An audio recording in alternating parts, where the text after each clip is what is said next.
કેમ છો બધા મજામાં છો ને? તો મારા મિની વ્લોગમાં તમારું હાર્દિક સ્વાગત છે. તો જો આજે આપણે બનાવવાની છે મેગી. તો લોંગ વિડીયો પણ બનાવશું અને શોર્ટ વિડીયો પણ બનાવવાના છીએ. તો આપણે છે ને પહેલાં છે ને મેગી હતી તેને આપણે બાફી લીધી હતી અને બફાઈ જાય પછી આપણે ડુંગળી ટમેટું અને ધાણા ભાજી કટિંગ કરી લીધી છે.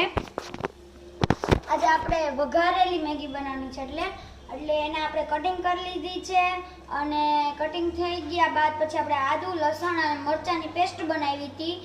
તો પહેલાં આપણે છે ને તેલને થોડી હિંગ નાખી અને ડુંગળી અને ટમેટાને પાકવા દેવાની છે. તો પકાઈ જાય એટલે પછી આપણે મેગી નાખી દીધી છે.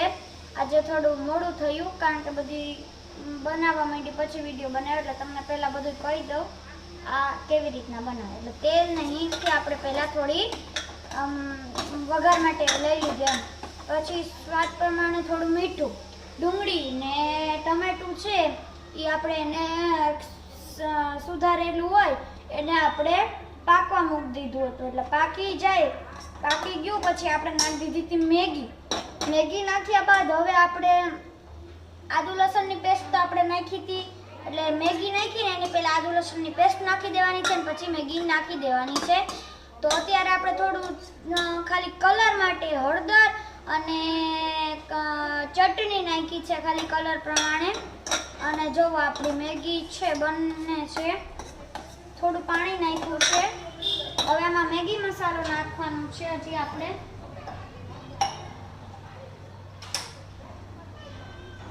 થોડું પાણી નાખ્યું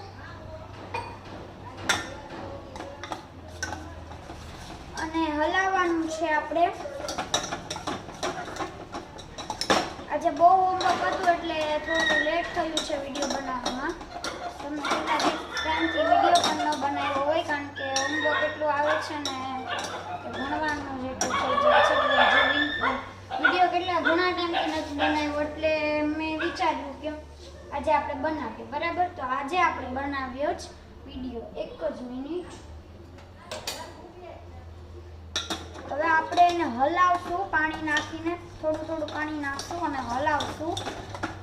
તો દર વખતે તો મસ્ત થાય છે પણ આ વખતે શું મને લાગે છે મસ્ત એનાથી મસ્ત થાય છે કારણ કે પાઉંભાજીના ભાજી વઘારીએ ને એના જેવો સ્વાદ આવ્યો છે, સુગંધ આવે છે. હજી આપણે ચાખી તો નથી, હવે જેવી હોય એવી. આદુ લસણની પેસ્ટ નથી બનતી એટલે આપણે થોડા કટકા પણ છે અને પેસ્ટ પણ છે એવી રીતના છે.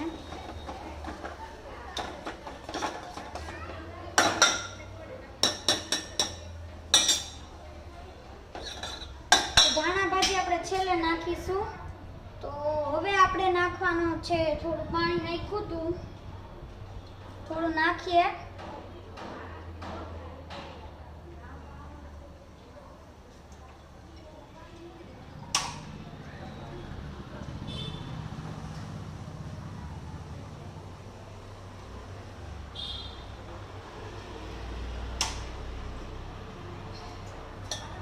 મને ભૂખ લાગી છે એટલે મેં અત્યારે બનાવી નાખ્યું. જેમ કે અત્યારે જમવાનો સમય તો થઈ ગયો છે પણ મેં અત્યારે.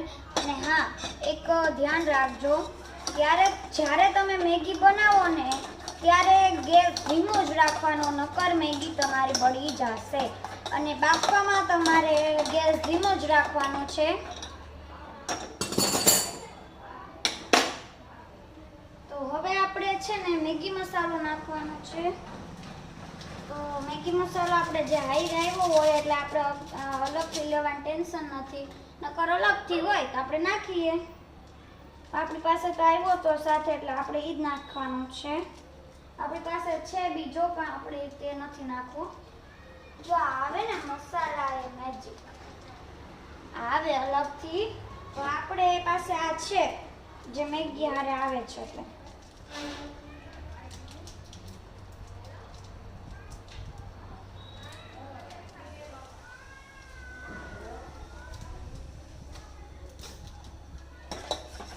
હલાવતું રહેવાનું છે જેથી કરીને મેગી છે ને બળે નહીં અને કાચી ન રહે.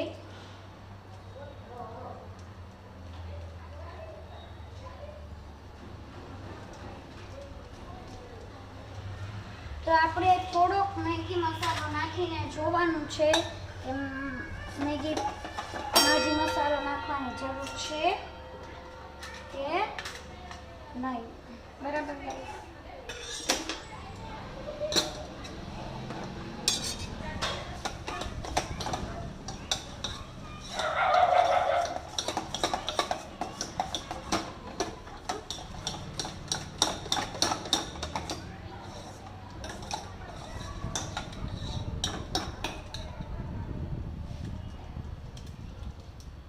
મેગીના લોંદા ન થવા જોઈએ એમ, તે કાચી ન રહી જવી જોઈએ.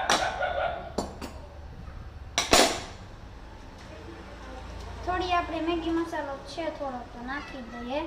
છેલ્લે આપણે લાસ્ટમાં કોથમીર ને સોસ નાખીએ છીએ. આપણે થોડું પાણી નાખી દઈએ.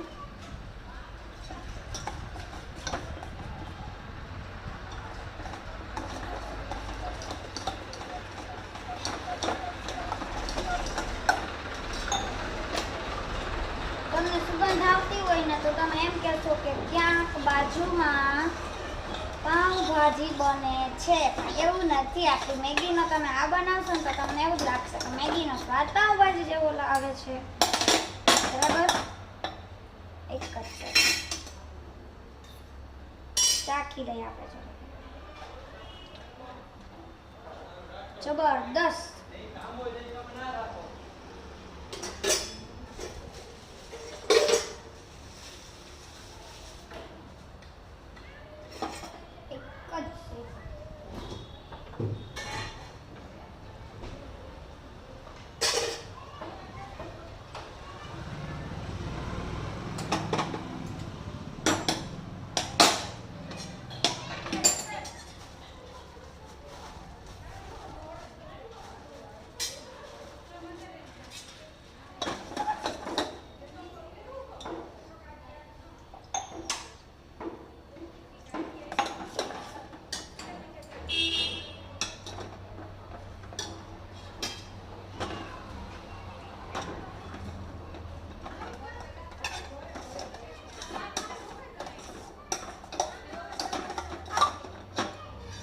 જ મિનિટો ગાઈસ.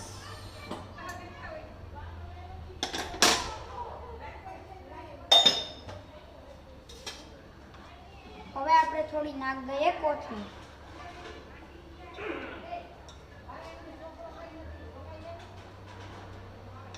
બરાબર.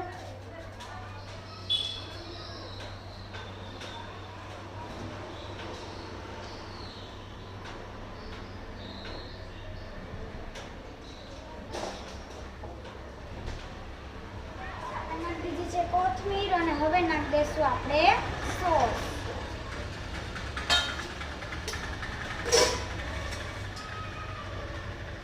હું છે ને ગાઈસ તમને કહું તો સાચું કહું કે છે ને હું જ્યારે આવી કઈ રેસીપી બનાવતી હોય ત્યારે હું આ સાથે છે ને કિચન પણ ક્લીન જ કરતી જતી હોય.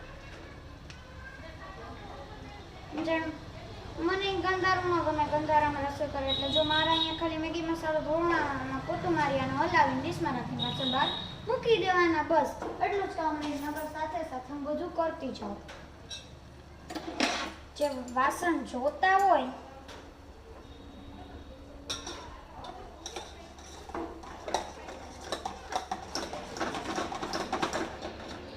એક જ મિનિટો ગાઈસ. આવું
જોવાનું છે આપણી મેગી ગાઈસ બની છે નહીં. હવે મિક્સ કરીને ઉતારી લેશું. તો મળીએ નેક્સ્ટ વિડીયોમાં. Bye bye.